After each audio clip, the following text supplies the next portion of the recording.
While the United States of America has been polio-free since 1979, the disease had devastating effects on those unfortunate enough to contract it before the vaccine was discovered in the 1950s. One of the more severe-sounding treatments available was a staycation in a medical contraption called the iron lung. Daunting as it might sound, occupants in the lung described the experience as, mostly okay. Today, we're looking at what it was like to be in an iron lung. But before we do, be sure to subscribe to the Weird History channel and let us know what archaic technology you would like to hear about. Now breathe deeply. We're going in.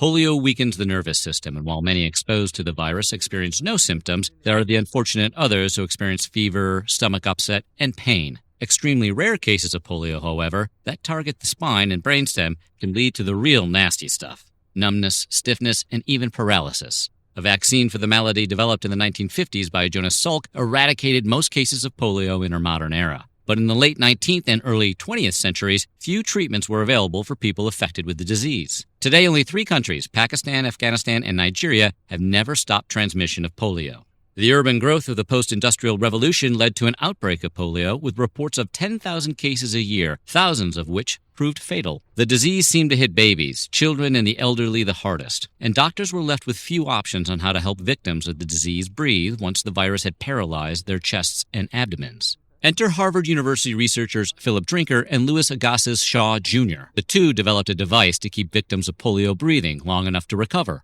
The tanker respirator was made using things typically found around the house: an electronic motor, vacuum cleaners, and a sealed iron box. It's like a sous vide, but for miraculous medical devices that could save thousands. The negative pressure device forced the patient's lungs to take in air whether the polio virus liked it or not. So was it as terrible as it sounds, the iron lung? Well, in 1930, Popular Mechanic magazine described the process of being entered into an iron lung. The patient is placed on the sliding bed, shoved into the cabinet, and the shield tightly locked. A rubber collar, which fits so snugly that almost no air can pass, is adjusted around the patient's neck. A switch is turned on, and the cabinet begins to work. Claustrophobia just kicked in for half our viewers just now. Keep in mind, patients entering an iron lung were normally too sick to be extra choosy about their living quarters, but testimonials from polio survivors made the experience sound like, "Hey, I survived polio." Michael Barr, iron lung resident during the 1970s, said, "The relief of not having a respirator on my mouth and just lying flat on my back with the breathing taking over was quite relaxing. It was restful because there wasn't much for you to do in the iron lung. You would normally just shut your eyes and go to sleep." Victims of polio who were confined to an iron lung were determined to live full lives despite living in a tin can hug. Take Martha Mason, author of Breathe, A Lifetime in the Rhythm of an Iron Lung. She went to college, hosted dinner parties, read more books than you or me. After getting online in the mid-90s, made countless friends despite being reliant on a breathing machine. She didn't let that deter her from living a very full life. Neither did Paul Alexander, who told CBC Radio he adapted his lifestyle to the iron lung or could make the iron lung adapt to his desires. Alexander talked that talk and graduated from law school. Being confined to an iron lung didn't stop people from living full lives, mainly because you weren't necessarily confined to anything. The medical device was meant as a stop-in for patients having difficulty breathing after paralysis of the upper body due to polio. Typically, a stay in an iron lung was a brisk 2 weeks, allowing the body ample time to recover fully from the disease. The iron lung could be revisited on a need-to-use basis indefinitely in more severe cases where breathing was hindered permanently or after complications from post-polio syndrome. And yes, a very small handful still do to this day. Our buddy attorney Paul Alexander took his iron lung with him to college. It became like a party trick to him. Paul gained tons of friends who all wanted to find out what the deal was with the guy with his head sticking out of a machine. Drinker and Shaw tested out their life-saving medical device initially on our world's most precious creatures, the common house cat, but soon they needed to test the device on human subjects. In 1928, they used their device to help an 8-year-old girl suffering from infantile paralysis at Children's Hospital in Boston. After just a few minutes, she was able to breathe using the machine. John Emerson then invented a lighter, more efficient version of the lung that was soon available in major cities with children's hospitals like Philly and Chicago, where entire rooms were devoted to house iron lungs in order to treat multiple patients at once. With most great inventions come inevitable improvement and drama, and the iron lung was no exception. In 1931, John Emerson, an inventor from Cambridge, Massachusetts, improved upon the bed of the device, lovingly referred to as the cookie tray, and spruced up the place by adding little windows to the sides of its fuselage. He also cut the cost of the machine by half and lightened it significantly as well, for good measure. Basically, he was Justin Timberlake in the social network telling fake Mark Zuckerberg to drop the "the" in the Facebook.com. But Drinker didn't see it that way and sued him for improving on his design like a jerk. Emerson argued that Drinker shouldn't have been allowed a patent on something that could save human lives. He also claimed to have worked on the design before the patent was received by Drinker in 1931, and furthermore said the technology predated the Harvard researchers, so technically Drinker couldn't maintain rights over individual components of the machine. And then Drinker was probably all, "If you were the inventor of the iron lung, you would have invented the iron lung," all smug. Emerson made a better case and in the end won, nullifying Drinker's patent and becoming the gold standard of lung model design moving forward.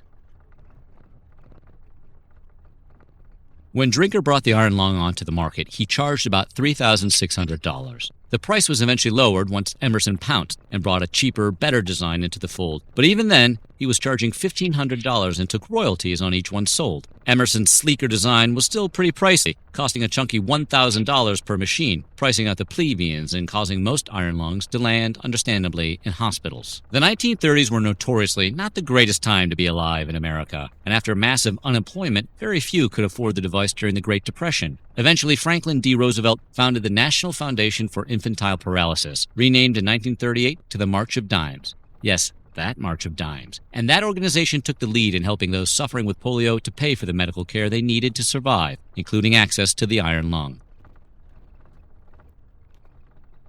As more and more people spent time in the lung, more and more people came up with unique ways to pass and enjoy the time. Some installed mirrors into the device to keep up with the world around them. Gary Presley, who contracted polio at the age of 17, paired his mirror with a television, which he claimed it taught him how to read in reverse. Presley, along with polio survivor Marshall Barr, also had frames installed above the head to hold books and other reading materials, though Barr didn't much see the advantage since pages still had to be turned somehow without arms. Author Mark O'Brien found a way around this. He used a foot-long stick to communicate, turn pages, move nearby tables, and all the fun stuff you do to pass the time.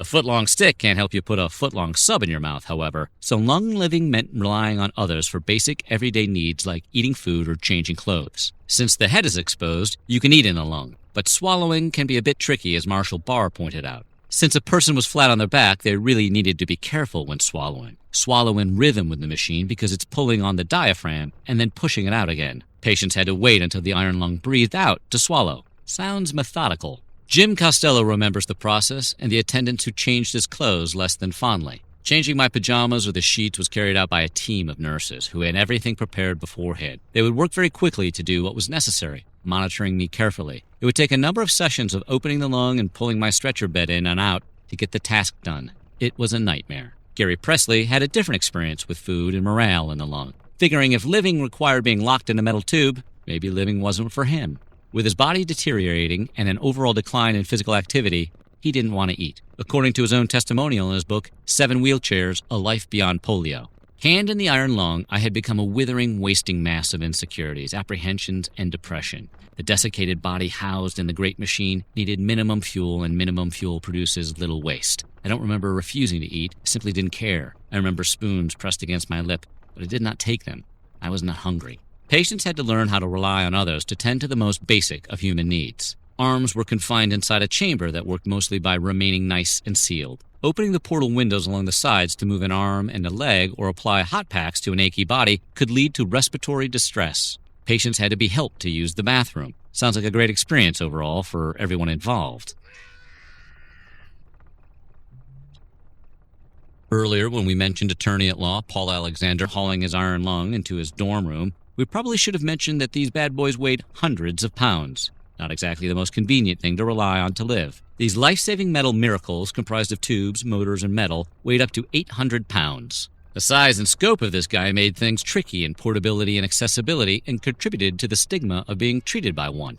When Peg Carrot thought about her life in an iron lung after getting polio in her youth, she burst into tears at the thought of living in the device she called a gray octopus ready to swallow me at any moment.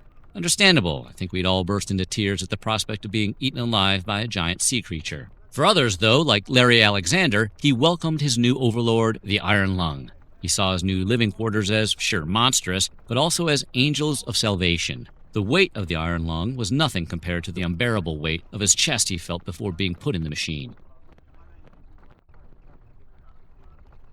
Over time, the iron lung was reworked with new technology that allowed for a sleeker and cheaper design. Since the iron lung was a negative pressure ventilator, meaning it works by lowering pressure around the lung cells, it required bulky, clunky machine designs. Positive pressure ventilators, however, raised the pressure in the airwaves, which can be accomplished with much more compact tubes and nasal or facial masks. The 1950s and 60s brought changes to our nation as a whole, but also to the lung. Negative pressure machines were whittled down to be less bulky and more like body armor or jackets. Positive pressure technology also led to greater use of face masks. Once polio vaccines lowered the number of cases substantially, the demand for the iron lung decreased along with it.